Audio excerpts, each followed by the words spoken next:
There's a trouble on our Simplex operator interface panel, and it's saying it's the basement air pressure switch alarm, fire monitor zone, no answer.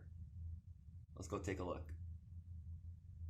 So this is the dry pipe system that we're having the trouble come in from. Here's the air pressure switch, and if you follow the conduit, it goes to this ZAM monitor right here. We believe that the problem is in this ZAM monitor, so we do have a new one, and we're going to rewire it and change all those settings in there to match them up. Same one, same exact everything, matches up perfectly. Gonna get that put in, and we'll see. The new one is wired in.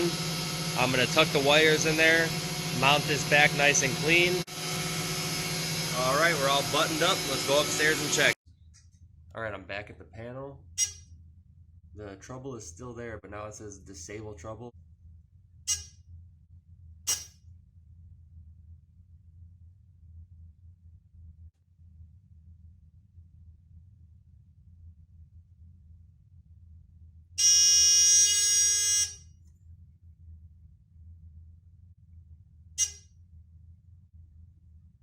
Would you look at that?